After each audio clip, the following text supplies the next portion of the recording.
The contract for about 7,000 Chicago area hotel workers expired a few weeks ago. And while negotiations are ongoing and hotel workers are hopeful that they'll be able to reach a settlement with hotel companies, there's quite a distance.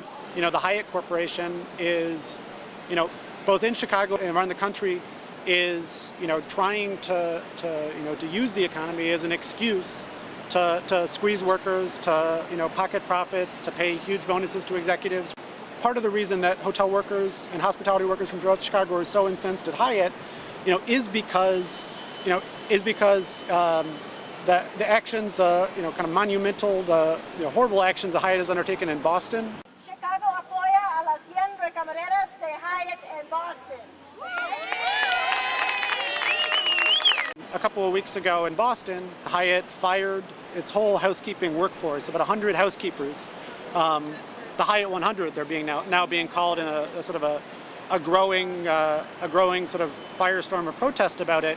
But they fired these 100 workers, after having them unknowingly train their own replacements, right? They brought in these people, said these are vacation replacements, had them train these people, had them train these contracted workers. All of a sudden they showed up one day and people were out of a job. I came to this country with a dream to be able to provide for my family a better lifestyle, to provide a good medical plan for them, to be able to send them to school, for them to become better, my kids. Now that dream is being robbed by big companies, by stockholders that are using the economy as an excuse to tell me that I don't have no right to ask for my medical insurance, that I don't have no right to ask for a better paying job, even though we have earned that. We're not asking for anything that we haven't earned. We earn it every day through hard work, every day, and that denying us that right, the right to have that dream accomplished, to have our kids have a better life and a better future. I've been working at the Hyatt for 21 years, 11 months, and we were asked to train these replacements. And all of a sudden, we training these people. They told us, oh, when you go on vacation, when you take the sick time, if you're out on family leave, they will work there for you. On August 31st, they'll just call the whole housekeeping department and just eliminate us. It's so unfair, let me tell you. Housekeeping work is very hard.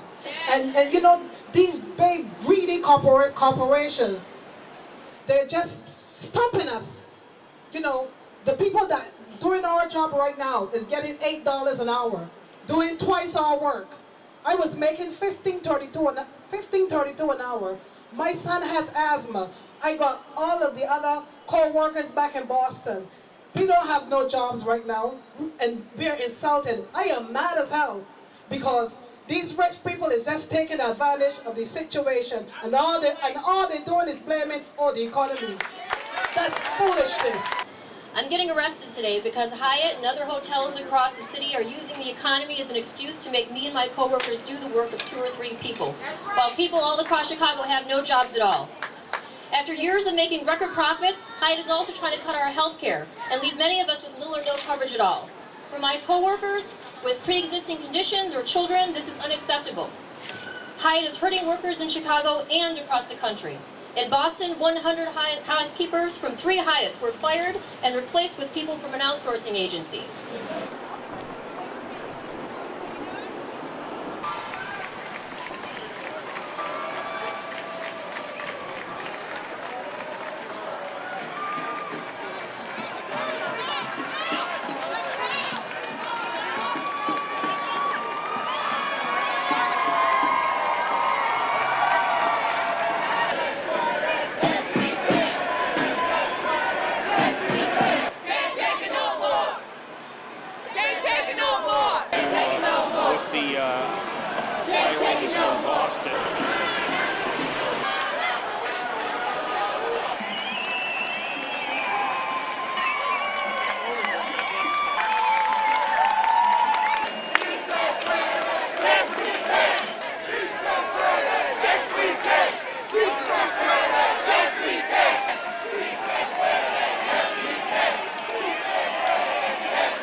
Si se puede, yes we can.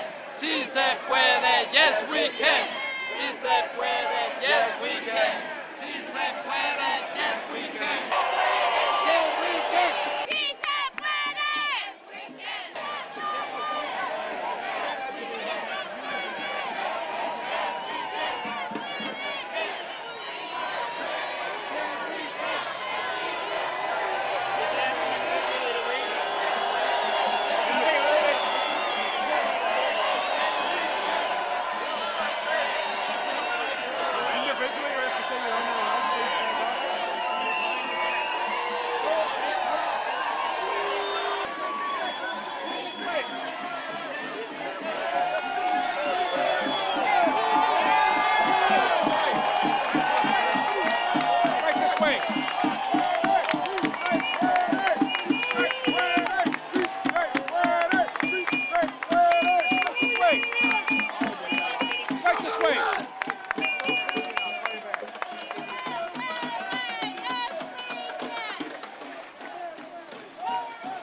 We did a 2-hour CD training at the IBW Hall.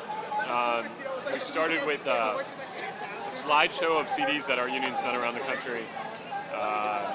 We did an actual role play of the CD, so people practiced what we kind of showed the do's and don'ts. So we did one where people were kind of screwing around and they weren't serious, and then we showed one where we were very solemn and very serious.